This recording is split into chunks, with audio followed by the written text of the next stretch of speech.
right, Riaz, welcome to the Muslim Visionaries conversation. How's it going? I'm doing You, well. you I'm doing doing good? well. How's the drive here? It was about 30 minutes. Nope, not bad at all. Not bad. Okay. So I know we were talking earlier. You're the CEO of Hearthy Foods, and I'm all about entrepreneurship. I really believe entrepreneurs can solve half the world's problems because they understand that when there's a gap going, and there's a lack of resources. Entrepreneurs understand how to bring things together and make things work. What was your journey in that space? How did you get into that? Well, Hearthy Foods, initially started off as a flour company, Uh-huh. and I wanted a business where I could do direct to consumer. Mhm. I wanted a business that was uh, on mainly e-commerce, right? Uh-huh. And I remember asking a friend, I wanted to start an e-commerce brand. Yeah. And I remember them telling me that, before you start an e-commerce brand, you need to get a new computer because you're Yeah. still in Windows 2000. Yeah. Okay, and I remember okay, so I bought a new computer. Okay, Yeah. and then I went to go visit a friend of mine, Uh-huh.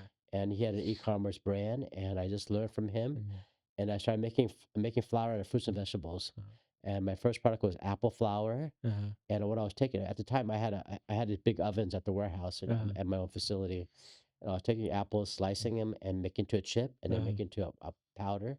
Uh-huh. And I wanted to have the same consistency as flour. Uh-huh. So I started making. I was the first person to ever coin apple flour or Uh-huh. banana flour, right? We're talking about around 2018 or so, right? Uh-huh. And um, and if you look on Amazon, it would be called apple powder, Mhm. banana powder. Yeah. And I said, no, I really call it flour Mm. because it was a better adjective. Okay, Uh-huh. and then so I had a flour company, and I put it in Mm. these little ice cream cups. Okay, Yeah. and it was colorful, and and it just had one ingredient. Okay, Uh-huh.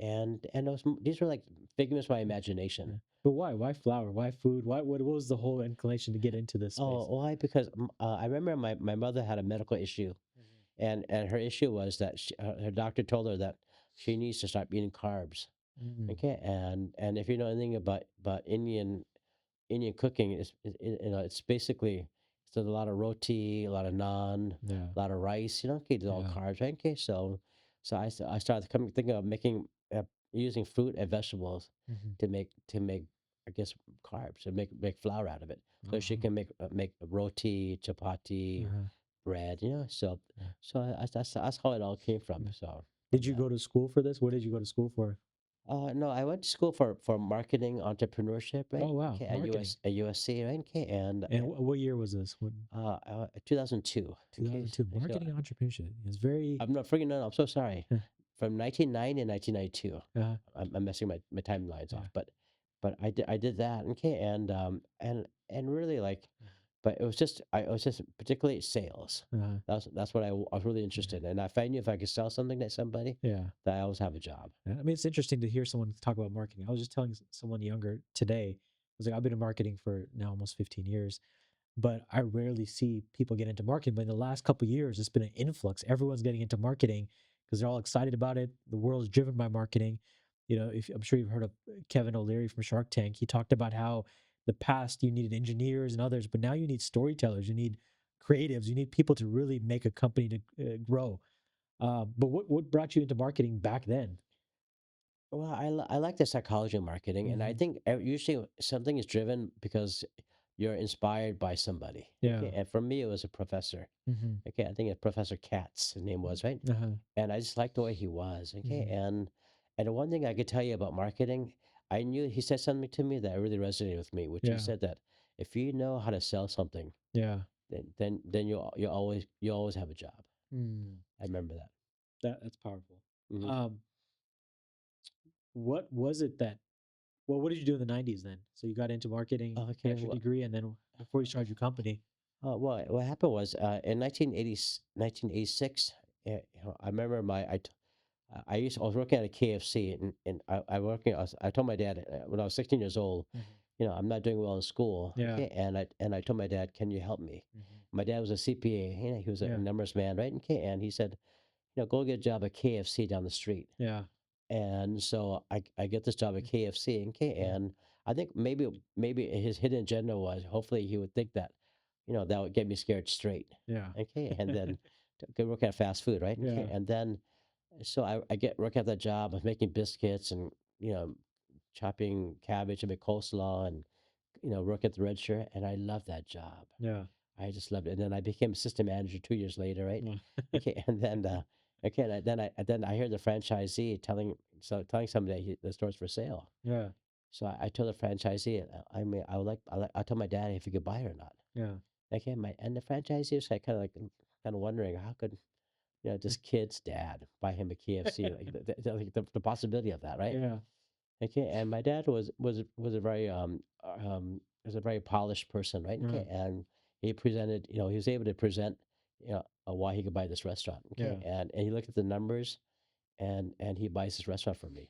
Uh-huh. Okay, and then long story short, so my dad buys the restaurant, and then something unfortunate happens after maybe a month or a few months later, Mm. my dad passes away. Mm. Okay, and then I just knew, okay, at that moment that like that was my opportunity to really Mm. get into business. It was actually the biggest blessing to Mm. have a business like that. Okay, Uh-huh.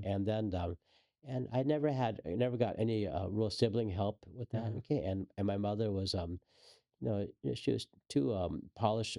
She was like more of a debonair woman, right? So she didn't want to get her hands wet or Yeah. hands dirty, right? So I just knew that that was my opportunity to really make this as a business.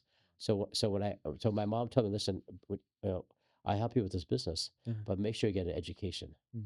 Okay, so that's how I enrolled in USC. Yeah. Okay, and then It's not easy to get into USC yeah, either. well, I went to junior college first, of Yeah. course. Okay, and then I went to You USC, transferred. okay, and transferred, right? Okay, Yeah. and then but I know that, so that's why marketing was a big thing for me because Mm. if I knew if I could sell, and Mhm. I generally liked sales. Okay, Mhm. so and then but I became very prolific at KFC Yeah. by having by not focusing on just getting customers to the store, Yeah. but also getting uh, um getting doing more catering orders, right? Yeah.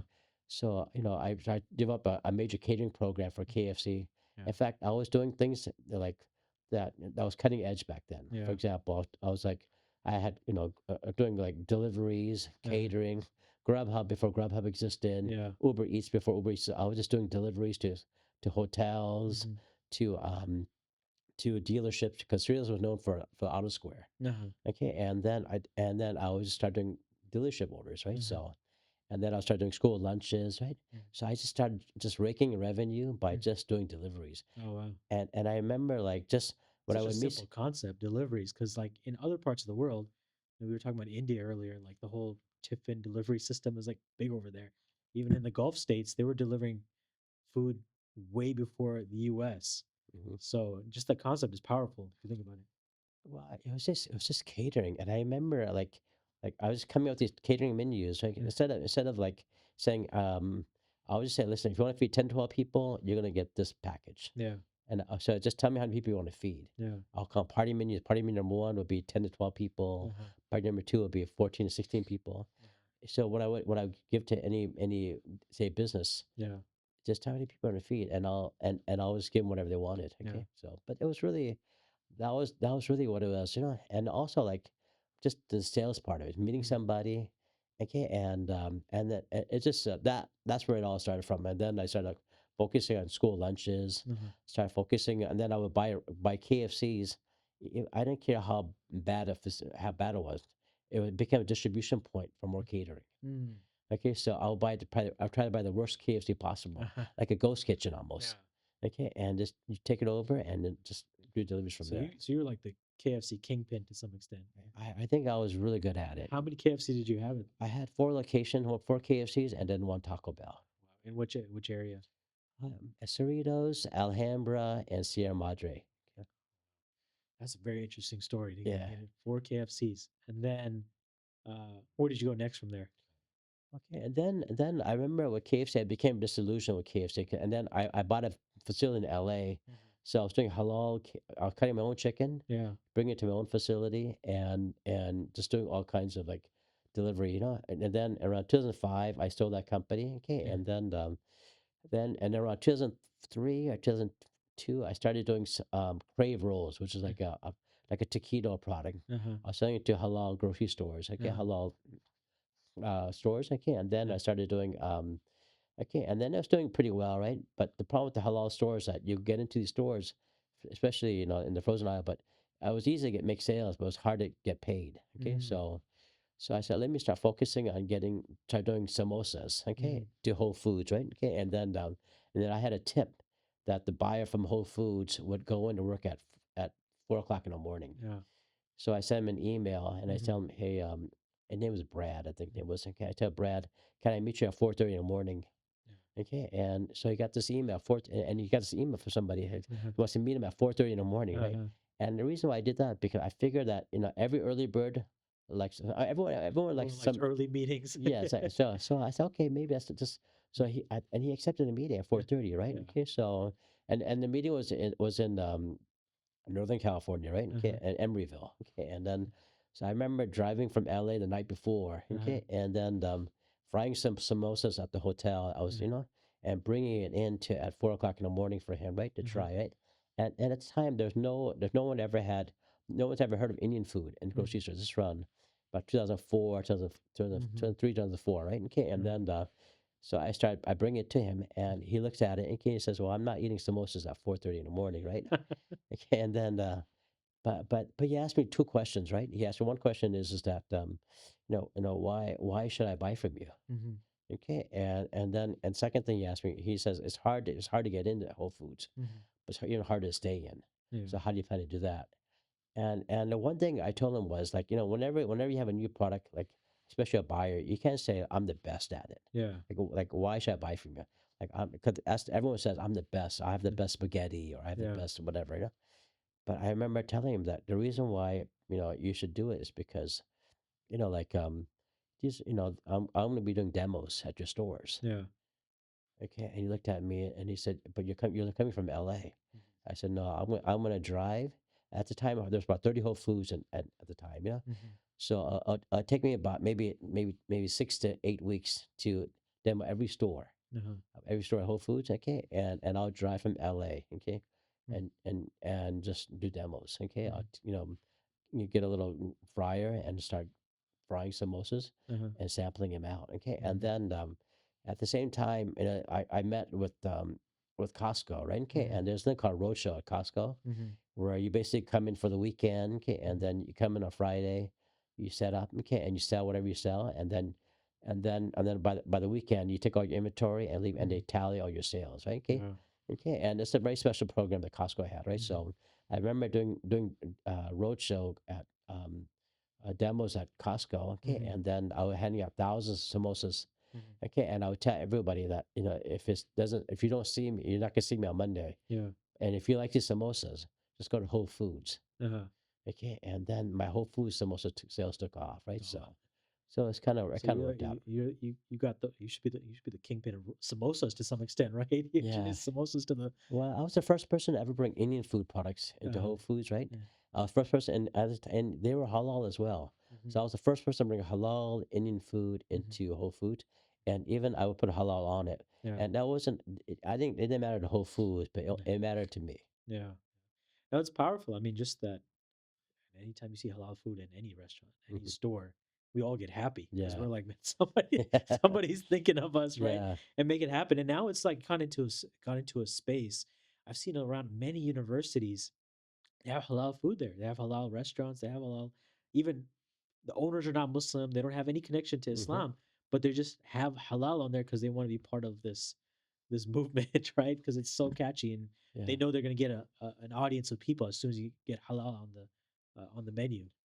Yeah, I think if you know like if there's an opportunity to make a little more sales, right? Yeah, See if there's two burger places, one has halal meat, one does have halal meat. yeah, If they know they can get 10% more sales yeah, or 15% more sales, hmm, and it doesn't really cost them any much. yeah. Okay, it's a natural decision to do that. Mm. So in your journey, going through owning KFCs, starting Hearthy Foods, what would you say was the biggest struggle that you had to go through in these different phases? Entrepreneurship is a struggle. There's always, it's like you almost have to force yourself to be optimistic, get up, and keep grinding. Otherwise, you're gonna get defeated. Well, I remember my mother said something so powerful to me that really resonated with me. Uh-huh. She's that, if you have the knowledge, you can do whatever you want in life. Yeah. The question is, you got to get the knowledge, right? Okay, Hmm. so, but as far as to answer your question specifically, ultimately, I just know deep down inside, Uh-huh. okay, like one of my biggest challenge is usually I find that the biggest challenge is that I don't have the knowledge to do something. Mm. Okay, so once so my goal is to get the knowledge to do it. Yeah.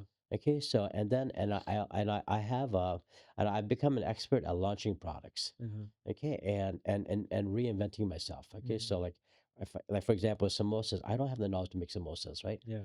But the one thing is that like part of it is just you just got to make effort. And Mm. I find that if you just get on the path of whatever that of whatever you're trying to pursue, Hmm. information will come to you, people will come to you. Hmm. Just get on that path. It's kind of Hmm. like that movie, Field of Dreams, Mm. where you just do it and it'll come, Yeah. Yeah. but you have to make the effort. Okay, Hmm. so okay, and then, but yeah, and I call it baby steps. You move in the Hmm. baby steps, the direction that you want to go, Yeah. and eventually it'll come true. But you Hmm. have to be relentless, and you have to have like this mentality that no human being will make you or break you in Yeah. some way. I mean, So you just you got to take do it. all accountability. That's a hard thing. Yeah, Because one thing about entrepreneurs, the good ones, you just recognize that it's all in your hands. Like, you have to take ownership over all the mistakes. And correct. Yeah, if you don't do that and you blame, which most of society, most average person is looking for something to blame because it's too much to take on the responsibility on your shoulders and say, hey, it's actually my fault. And yeah. Good point. Well, I mean, I don't. I think the. I mean, for me, I just kind of break it down. I call it phase one, phase two, phase three. uh-huh, So phase one, that part of it is if you do it like that, then anything becomes possible, yeah, whatever the project is. So phase one would be just create it, yeah, do whatever it is, okay. And then phase two, make the adjustments. uh-huh, The phase three, make money. yeah, So that's how I. So any product I've launched, mhm, just like for example, when I met with Whole Foods, okay, yeah, I just made samosas from home. My mom made them for me. yeah, Okay, I didn't have a machine. I didn't mhm, have, I got a packaging prototype I made, right? yeah, I put it in a bag, okay, and then made a box for it, okay? yeah, Did small. I didn't care about the actual cost of it. yeah, My whole goal was to present it to Whole Foods. yeah, Okay, that was okay. And once I got the order, mhm, then I bought the machine, mhm, and then it went from there, right? So even in this business for like making apple flour, banana flour, right? yeah, I just got packaging done, and I put it in a little ice cream cup, kind of like the ones you see at like when you go to Yogurt Land, those cups, okay? yeah, So I got a cup like that, okay? mhm, And I found a manufacturer that can do a small run for me, mhm, okay? And made it and put apple flour on it and mhm, got a nice lid for it, okay? And put apple flour in it, and that was it. So like, and then, but part of it is just improvising until you come with like a prototype. mhm, Then you make that, and people will give you feedback. This is something we need to do this, we need to do that, right? yeah. And then you start marketing it. So Um, what's the what are your thoughts around the end user when it comes to these products, right? When you think about when you're selling a product like a samosa or flour or even KFC, how much time do you put into thinking on who is the end user and what is their experience going to be like, and who is the person eating the food and who is the person purchasing? Like, yeah. Well, I think whenever you start a new business, like I always think of being a niche. So for, mhm, for example, KFC, we already knew the end user. It was a lot of consumer. yeah, But the one thing I try to do is like with KFC, the whole goal was to build a nice mousetrap and get people to come in, right? yeah, But with catering, I always thought, okay, if I know I'm charging $100, $200, $300, right? So I just try to figure out a way to sell that person. mhm, So my goal was like for some I happened to be in Cerritos at the time. mhm, Cerritos has auto dealerships. yeah, They sell the most cars in the world on that in Cerritos, that one street there, right? yeah, And so what I would do is I would give them a party menu, give it to them. Okay. And I remember specifically the guy asked me if I do POs. mhm, And I know what PO was, right? mhm, And I said, and I thought PO meant pissed off, right? yeah, Okay, but it meant purchase order, right? yeah, We're talking when I was 18, right? And when I gave it to him, I just told him, listen, you have your salespeople on the lot mhm, that are not it's all commission based. yeah, Okay, and then let me cater for you guys, mhm, okay? Okay, and then they said we'll do a purchase order. I said, mhm, great. So it was just a perfect thing. So that was the end user. I just knew that I can cater to those guys on weekends, right? Mhm. Okay, and then as far as like samosas, right? No one. There's no Indian food in. So I was telling Whole Foods that there's a whole all these halal Middle Eastern stores, Mhm. Indian stores, Pakistani stores are doing really well. Mhm. Okay, they're doing, but I think there's an opportunity to bring Indian food to having more diverse products. Mhm. Okay, and so and part of it is that when people taste a product, Yeah. I think that was it. Okay, and then that buyer said, I think there's an opportunity, and I told him this is we have a veggie samosa which is vegan. Mhm. Okay, we have chicken samosa, Mhm. we have a ground beef samosa, we Yeah. have a lamb samosa, and then so it and then also the product tastes good. Yeah. Okay, so that was and okay, and as far as the flour wise, right? These were just I wanted to start off with these were like new products that no one's ever thought of. Apple Mhm. flour, banana flour, carrot flour. I had broccoli flour. I had just beet flour. I'm making stuff up, right? Yeah. Okay, and then what happened was I just put it on Amazon, Mhm. put it on my own website. Okay, and then at one point I became the face of Shopify. Yeah. They did a commercial about our flowers, right? Uh-huh. Okay, and then we started this flower company in 2019. Mhm. In 2020, when it came around, Mhm. and COVID was around, and the flower business just took off. Mm. Okay, because people were baking at home. Yeah. Yeah. So part of it is serendipitous. Part Mhm. of it is like it's just going as a niche, right? Okay, so. But Mhm. the way I look at it, it's like, for example, the flower business is vegan, it's single ingredient, and Mhm. people can bake with it. Okay, anyhow, so. Do you feel like through your journey through all of this was is there some internal like motivation that keeps you going to want to build? Like what is that? Yeah. Well, that's a good question. I think what happened was I've always been discounted as a person, right? Mhm. I remember when I used to go to Islamic summer school or summer camp, Yeah. I was always the last one picked. Why Okay, is that? and then I think I had a family that would, say that I'm not to not amount to anything. Uh-huh. In some way, I think that just drove me, Mm. Why Uh, last pick summer camp though? Why, What's that? why did they pick you last in summer camp? Like I'll tell you, like for example, like there would be like people raising their hand, Uh-huh. like, and I would never get picked, Yeah. like, or like somebody who wants to be the camp counselor. Yeah, Okay, and down, Riaz can't, he's not the right guy. Okay, but but some deep down inside, it yeah. created this fire inside of me Yeah. that and Mhm. I think in some way it still drives me. Yeah. So it's kind of like I don't know, I feel like like it just motivates me to try harder. Yeah. I know exactly what you feel. Everyone has a moment, you just feel like there's always a story of a person in your life that just like they didn't believe in you and you're like, no, I'm always proving this person Yeah, proving this person wrong, right, right? And there's always people that doubt and then, as you grow older, there's new people that doubt and you're right, like, well, we're gonna show it again. And then now we live in a world where the media is constantly around us, so we have random people doubting us as people and judging yeah, us. So we feel like we need to do more. Um, so you mentioned Islamic summer camp and things like this. W- What was your engagement throughout these years with the Muslim community at the same time? Because you're now building a business, and then right, you're dealing with the Muslim community that's very uh, different, right. immigrant community that's trying to find itself. Early '90s, late '90s. Yeah. Just Well, I've been doing halal since I think I guess from 88, 89, 90. At one time, I had a halal KFC, but only I didn't really.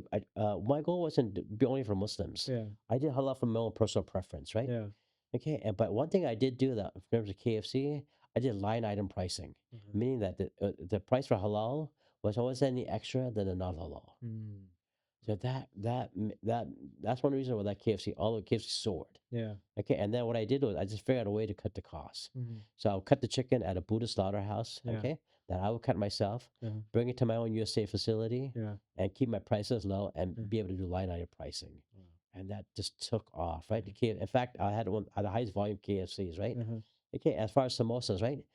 Whole Foods was not asking me for like, you want halal. They didn't care about halal. yeah, It wasn't an issue. mhm, It was my own personal preference. yeah, Okay, so I started doing a halal. It was my own personal preference. yeah, But what happened? I think in the process of doing, there was a feeling of inner joy that I was able to bring halal food products to yeah, to mainstream grocery Yeah, stores, man, right? back then it was a big thing. Anytime halal was anywhere, like people were like dying for it, right? It's not as it's hard now, but back then it was even harder. Yeah, and yeah, and also like even with I sell collagen and gelatin now. I think I'm Yeah. the number one seller of gelatin in America. Uh-huh. Okay, and I think I'm maybe number one halal collagen company in America, right? Yeah. I think we're doing about 2 to 3 thousand units a month on Amazon, right? Mm-hmm. But we do about maybe 8 to 9 thousand units a month on gelatin. Uh-huh. And one reason I want to get halal gelatin, because one thing that really irked me was like whenever you see a candy bar or any kind of packaging, Yeah. and it would just say gelatin. Yeah. It wouldn't tell you if it's pork, beef gelatin, or whatever. Yeah. Yeah. Generally, it was pork, right? And so we Everyone's just gone crazy over that. if Yeah. we couldn't eat. We couldn't. So I said, let me change that. Yeah. So let me come up. Maybe let me advocate for beef gelatin. Yeah. Okay, and if you go on TikTok, you go on Instagram, Mhm. everyone's using hearty gelatin. Yeah. Okay, so in fact, I'm bidding building all the brands Yeah. because I sell so much gelatin. Yeah. Okay, and now I do vegan gelatin, which is agar agar, right? Yeah. So the people have known me as the Amazon King because Yeah. I'm doing so much volume Uh-huh. of gelatin. And even when I took collagen, I remember like I met my supplier for collagen. I told him, Mm. listen, how come no one's doing halal collagen? This is around 2021, Yeah. 2020, you know? And he said, it's just so bizarre. I have no idea why. And I remember, like I said, phase one, let's come with the packaging. Yeah. Phase two, let's just put it in a bag. Phase three, let's market it. Yeah. And collagen did well in the beginning, Yeah. but gelatin took off. And Mhm. gelatin was just an afterthought of mine. Yeah. Okay, so it just really worked out really well. So you found the niche, you found the problem, and you Yeah, yeah. created a solution. Yeah, but going back to the reason is I only did halal for personal Mm. preference. It wasn't for the Muslim community. Yeah. But but I believe that's one of the reasons why like everything I've done, Mm. I never gave it like a hardcore Muslim name. Yeah. Yeah. All my products. So like the KFC, it was KFC, right? Mm. Then my samosa was Crave samosas, Yeah. right? Okay, and then my collagen and flour company was Hearty Foods, right? Mhm. So I never like I wanted to have a name that appealed to everybody. Mm. Just powerful. You have even like Chobani yogurt, right? You have these companies that Muslim founders, things like that. But the goal is like you want everyone to love your product. That's correct. We don't want to just sell something because just the Muslim community is attracted because it's tied to some branding that appeals to some Muslim interest, right? Yeah. Well, I mean, I think if you really want to be successful, you like even if you look at halal restaurants, right? Yeah. Like look at Dave's Hot Chicken, for Yeah. example, right? Okay, they're appealing to everybody. Yeah. This happen to be halal, right? Mm. Or like Nomad or these Chinese halal foods, Yeah. chill out Yeah. restaurant. If they're good, everyone's going to be there. Okay. All the coffee shops that have That's right. All the coffee shops, right? Yeah. So part of it is that you have to have broad based appeal. If you're Yeah. just relying on a niche, Yeah. you're very vulnerable. Yeah. So that's it. So it seems like you had a pretty pretty extensive journey and you Hmm. understand how to make a difference in all these different spaces. Now you're now in this phase in life where you think about getting into politics. Hmm. Why get into politics after having this enjoyable experience of, being an entrepreneur, going through the struggles, making a difference, bring change, you know, through Well, the how, I mean, I think politics is really. I think I learned fundamentally if you want to make impact, hmm because what politics really is it's basically who gets what. hmm Okay, just from a basic level, right? yeah, Okay, and I think politics is really an opportunity to make impact, Okay, mhm, especially like with goods and services. And one thing in my particular case, I think there's complacency uh-huh, in my city, right, with the uh-huh, leadership there, right? yeah, And I think if you have like people who can bring it, yeah. could bring But impact. what put you over the edge to get into politics? Well, part of it was is that I felt like the in my city in Cerritos there was a lack of leadership there, right? Hmm Okay, and I also felt like I just felt like fundamentally, like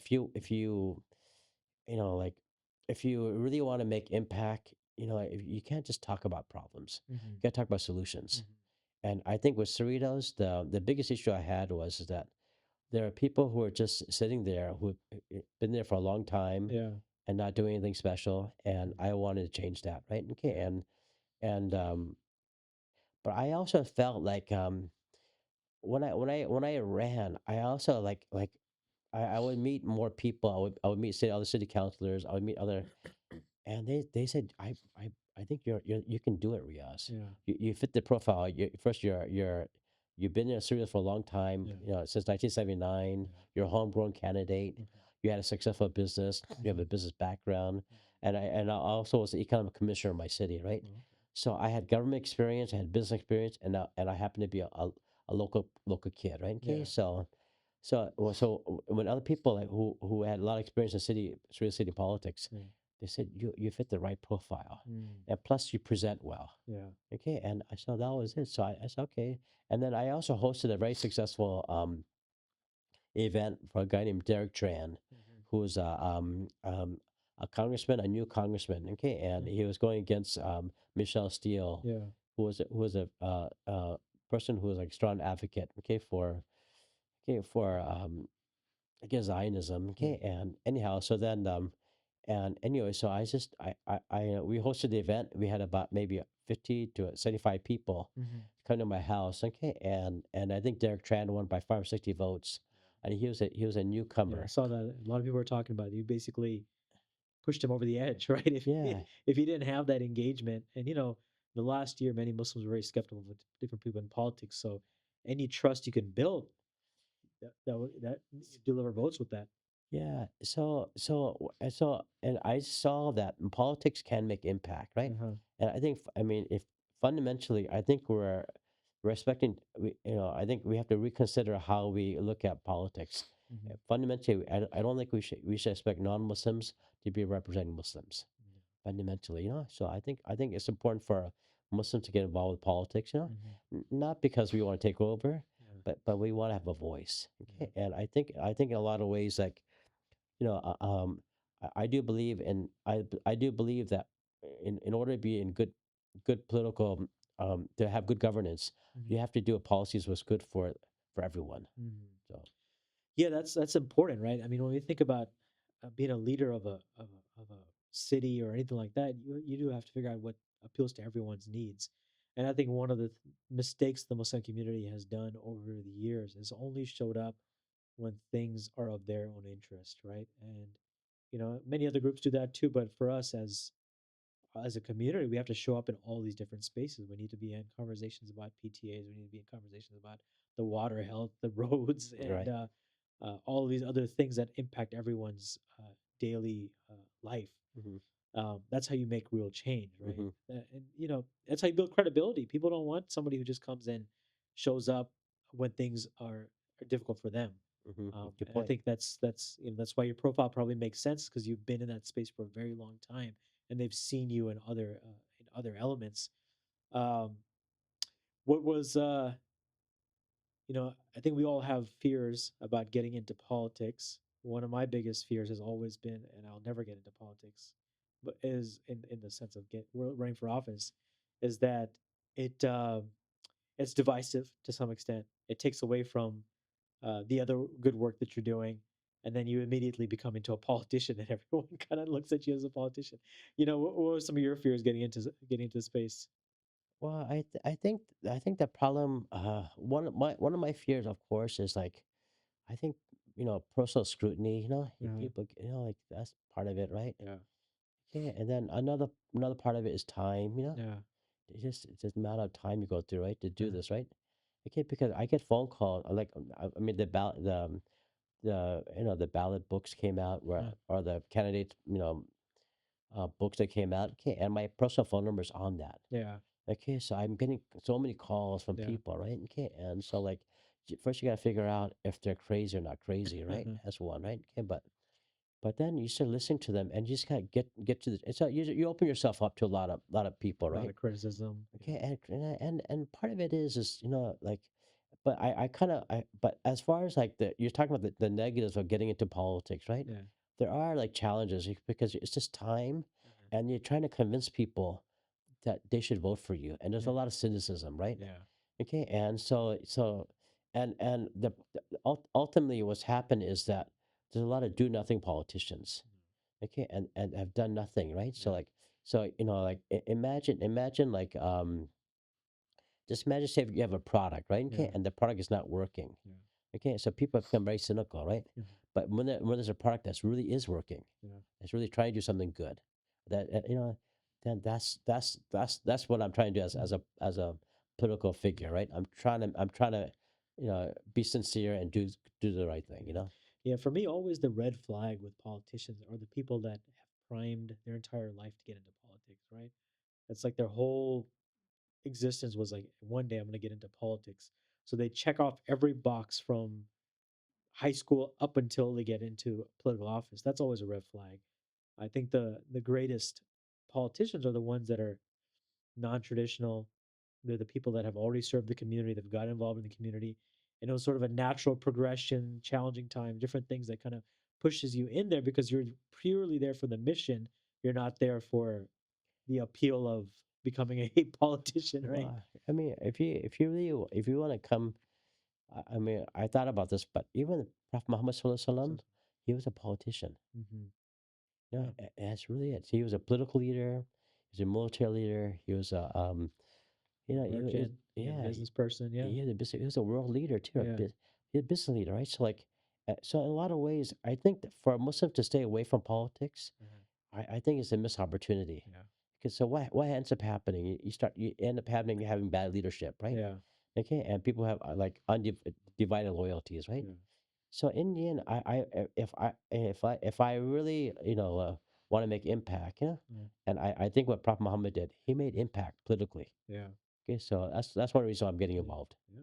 And it's a difficult space. It's a difficult space that I don't think, just for me, I've been uh, involved in politics from the outside more closely in the last year because of Gaza. But you can see that once you get involved, how much pressure you get from all sides. You get pressure from people, community, uh, politicians. You have all this pressure, and it's actually uh, it's almost like a spiritual struggle to be in that space because you're constantly checking your intentions and you're taking all this feedback and you're holding yourself accountable, right?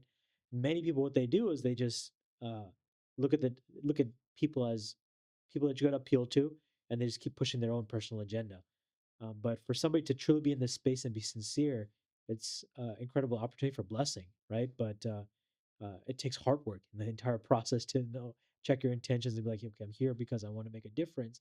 I'm not here to cut a deal between X, Y, and Z company and then get an inroad in it and make a killing Mm-hmm. a few years later, right? You have many people that get in and they build, expand their own personal ventures. Mm-hmm. Um, so that's why we need good leadership. We need people that are sincere, people that are well trained, that have the knowledge, have the vision for what they want to accomplish.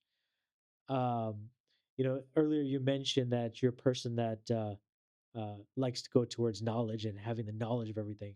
So getting into politics, where did you look for inspiration? How did you get the knowledge to even run a campaign, think about a campaign, all of that? Well, I want to go back, touch on, you talk about pressure, Yeah. how to deal with pressure, right? I think when I was 18 years old, Uh-huh. I knew no one was gonna save me financially Yeah. at Mm, 18. that's powerful. So that's pressure, right? Yeah. Yeah. Okay, and I knew my siblings weren't gonna help me. I just knew it. Okay, Mhm. so and I was on my own, and my dad had passed away. Yeah. So pressure, that was it. So that was one thing, right? Okay, and then to go back to and how this relates to politics, right? Okay, like, see, I don't, I just view that part of it is that the way you deal with anything in life Mhm. is like, you first of all, I believe that no human being can make me or break me Mm. Yeah. fundamentally. So I know that's it. Okay, so Mhm. like once I know that, okay, Mhm. so if somebody says, "Listen, I'm going to destroy you," Yeah. it's not possible. Mm. I always say that it's not possible. You cannot destroy me. Yeah. And even in business, right? So that's one of the reasons why I have this dominating mentality of domination, because I want to dominate, and I know no human being can make me or break me. Mhm. So now I say I applied it in the same in the context of politics, Yeah. that I know that if that whatever's meant to happen is meant to happen. Mhm. The pressure, but I'm gonna make my effort. Mhm. Okay, and not worry about the outcome. Yeah. That's part of it. Okay, and then as far as you talk about a good point about knowledge. How do I like, who taught me? How do you learn this stuff? Right? So what happened when I decided to run, right? Okay, like you know, like people were attracted to me because, like, at first I did a really successful event for Derek Tran. Mhm. Okay, and I invited the city councilor of Cerritos, Mhm. the former mayors of Cerritos. Yeah. I just called them up and said, "Listen, I'm having an event for Derek Tran. Mhm. Come to my house." Yeah. Okay, and I we packed them in. We had Mhm. 50, 75 people. We had a Mhm. taco cart. We had Mhm. and Derek Tran came up there, and this was like 4 days before the election, Yeah. and he was like shocked at how many people there were. Yeah. Okay, and I didn't raise any money for him, right? Mhm. 'Cause I knew this was the most expensive race in the history of America, Yeah. $45 million, right? Mhm. Okay, and so it wasn't about money. Mhm. It really was about getting votes, and he was down by 10,000 votes on election day. Yeah. It took him maybe 20 days to get his took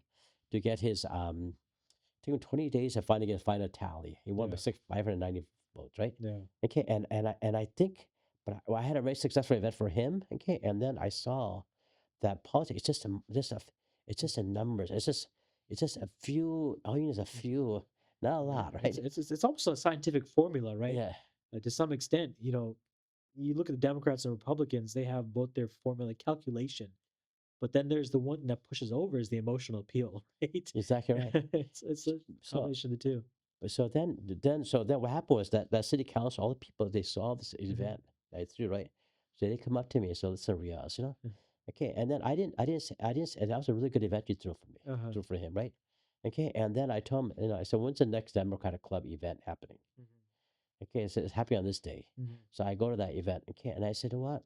I'm gonna run for city council." Mhm. Okay, and then one person, his name is Frank Yokoyama. He calls me up and he says, "Listen, are you running for city council?" Yeah. And I said, "Yes, I am." Uh-huh. And he says, "Can I meet you?" Uh-huh. So he comes and he meets and he says, "Listen," I said, "I want to support you." Mhm. Okay, and I said, "Sure." I said, "Why is that?" I said, "I think you could win. I think you're a winner, Riaz." Mhm. And all because I threw a good event for Derek Tran, Mhm. and I spoke for him. Mhm. Okay, and anyhow, so it's just a lot of momentum was built, right? Yeah. And I didn't have the knowledge, right? So Frank told me, "Listen, do this." I won 4 times in the city of Cerritos. Yeah. I'll be your campaign manager. Uh-huh. Okay, and then just follow the playbook. Mhm. Okay, sure, no Yeah. problem, Frank. Yeah. He said that's part of it. So like I think I like it goes back to what I said initially, that if you go on the path, Yeah. people will come and opportunity and knowledge will present itself. Mhm. So it's just that's what happened. And also, like, I have firm belief that something good happens if you make effort. Mhm. Okay, and I like this one hadith, it's hadith the Qudsi where Allah says, "I am what you think I am." I'm in the opinion of my Yeah, servant, right? Yeah. I am. So I have a good opinion of Allah, Mm. and I know that if I make the effort, Uh-huh. because look at like look at Prophet Ibrahim alayhi salam. Yeah. Yeah, Yeah. he they tried to burn him. Yeah. It didn't burn him. Or like Musa alayhi salam, Yeah. the Pharaoh's after him. The army's right there, Yeah. and he puts a staff, water opens, right. So I don't mean that's why in a lot of ways I think if we just have this mentality Mhm. of that nothing unstoppable. That's what Mhm. it's like a self-fulfilling prophecy in Mhm. some way. So even in my business of Hearty Foods, no one's gonna stop me. My goal is to be the number one wellness brand in America. So, It's the most powerful asset of any company. We have executives with the mindset to build something. hmm It's very different because you can give all the resources. VCs out there, dump a ton of money in different companies. What they look at is they look at the founders and look at the team that's building things because those are the people that have the intention, right? hmm If you have a leadership team and you give all the resources, they won't make anything happen if they don't have the belief and the conviction to go grow and scale. Um, so what was that timeline like? So that was only a few months ago. So how oh, long has so this process been oh, between? oh, so I still we're talking about, I think October. Okay, I mean November is when the election on November 4th. I think Derek Tran came to my house on October Mhm. 28th, 27th. Uh-huh. Okay, and but what's happened since then? I ran. I filed my paperwork in December. Mhm. Okay, the election's on right now. March 4th is actual. election day, right? But the people get the ballot on February 3rd, Mhm. so people can start voting as early as February 3rd. Mhm. So between now, I guess January 18th till to February 3rd, I have to knock on many doors as I can, Yeah. okay, and have many events as I can, okay, Mhm. and start phone banking, start doing mailers, right, okay, Mhm. and basically, in order for me to win this election, I have to do two things. I have Mhm. to knock on many doors as I can, Mhm. and I have to do mailers, right? Okay, Mhm. so, but like I said earlier, I present well because I've been in Cerritos all my life, Mhm. and I had successful business in Cerritos, right? Mhm. I have government experience in Cerritos, right? Mhm. So, So let's do this. I'm behind a closed door right now. Door's closed. Knock on the door and tell me about yourself. so what I usually say is first I say my name is Riaz Surti. I'm here to Mhm. introduce myself to you, right? Uh-huh. Okay. I'm not sure if you know there's an election happening on Mhm. March 4th, Mhm. and you're gonna get your ballot on February 3rd. Mhm. People will say, no, I know I didn't know there's an election happening, Yeah. and I'll say it's because there were the reason why they're having off-cycle election is because it's to suppress the vote. Uh-huh. Okay, and usually most city elections are happening same time as either general election or national election in Mhm. November. Yeah. So this was really it was really it's unfortunate that you don't know Yeah. the election, but the goal is to suppress the vote. Okay, Mhm. and I'm a new candidate, and my goal is to tell you about my history and Mhm. my connection to the city. Yeah. Okay, and so I'll tell them, hey, I went to school here, Mhm. elementary school, junior high school, city college, and to USC. Okay, Mhm. and then I'll tell them that I've owned businesses here. Mhm. I've brought businesses, brought jobs to Cerritos, right? Mhm. So okay, and I tell them I have government experience as well, right? Mhm. So ultimately, what ends up happening, they look at you, okay, and then I have my name tag on, right? Uh-huh. Okay, for Reals for Cerritos, right? But what ends up happening is, they when I tell them I'm a newcomer, I'm Uh-huh. trying this, I have a Yeah. city experience, right? I think what happened, and I asked them, what can I do to earn your vote? Mhm. And they'll say something like, there's a lot of cracks on the sidewalk, Uh-huh. or like, I don't feel safe in my house, Uh-huh. or so then you start addressing those issues, and then I tell them specific policy issues, like, Mhm. for example, like my goal is to get more patrol in your area. Okay, Mhm. and once I tell them I live in the same time, I live in Cerritos, I've been here for a long time. Okay, and Mhm. I'm not going anywhere. Yeah. So that's what resonates. Because people feel comfortable with people who they know Yeah. that's not going not just moving into the area, right? Yeah. And that's really it. So, but it really it's really just getting from a self of trying to find who you are Mhm. to to actually feeling confident you're going to help them. So I think part of it is just being a sincere Sincere person. Yeah. presentation. One thing I really enjoyed about your journey, Riaz, is that you've constantly reinvented yourself. In most people they look for a little bit of comfort in life. Yeah, They're like, let me just settle. I got a little bit of business stuff going here. Let me just relax. But you went from KFC, Harley Foods, yeah. get into politics and other things. What's one piece of advice you have to people there that are trying to become better leaders? I think you have to believe that you can do it all. Uh-huh. Have an abundance mentality. Mm. Okay, and most people are like, I like what Rumi said. He said that, don't let your own thoughts destroy you. Okay, and I think people put their own limits Mhm. to themselves, right? Okay, and so I learned one thing fundamentally is to make all your problems small.